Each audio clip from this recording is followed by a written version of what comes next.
if you're looking at the tip, it's called the apex. This is the right ventricle. The left ventricle, the groove between those two, is the interventricular sulcus. If you're looking up here at the top of the heart, this is the pulmonary trunk. It comes out, emerges, and is in the front, kind of at an angle. Directly behind it, this big blood vessel is the aorta. So it's pulmonary trunk in front, the aorta directly behind that.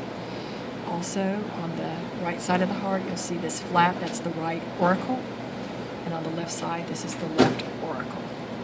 If you look at the layers, the outer layer is the epicardium, or the visceral pericardium. I'm going to open up the inside of the heart so you can see the other layers. When you open it up, once again, you can see that very bare outline of the epicardium. That's the outer layer. It's made up of simple squamous epithelium. The muscle wall, here, and here, is the myocardium, made out of cardiac muscle. The inner lining, it lines the ventricles, it lines the valves, and it lines the blood vessels. That's the endocardium, and it is also referred to as endothelium, and it's simple squamous epithelium as well. If you're looking at the inside of the heart, then this right side of the heart is thinner than the left side of the heart. So this is the left side, so that's going to be the left ventricle. The right side is thinner, that's the right ventricle. And the partition between those two is the interventricular septum. If you look right above here, so this is the ventricle and the ventricle. So this is the flap that separates the ventricle from the atria. So this big cavity, this entire cavity, is the right atrium. The valve between the right atrium and the right ventricle is the tricuspid valve. If you look on this side, the left ventricle and the left ventricle, this big cavity is the atrium. So the cavity between the left atrium and the left ventricle is the bicuspid or the mitral valve. So these flaps form the valve. These strings are called the chordae tendineae. The elevated area here is called the papillary muscle. And then if you look at the wall of the heart, just the kind of uneven folded region is referred to as the trabeculae carneae. All right, so let's do blood flow. We go back outside of the heart again. Remember, on the right side of the heart is going to be deoxygenated blood from the body.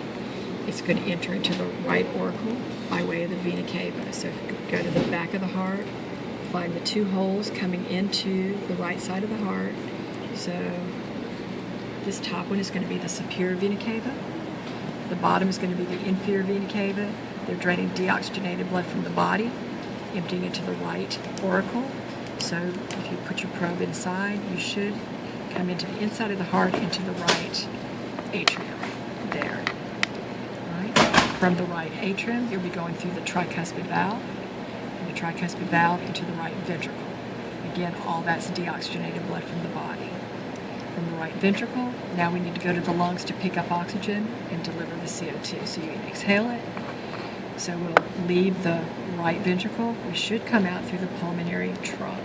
So I'm just going to kind of come out through here, and there I come. So there's the pulmonary trunk. Now at the base of the trunk is the pulmonary semilunar valve. So those flaps that you see right there, as the pulmonary trunk emerges, is the pulmonary semilunar valve.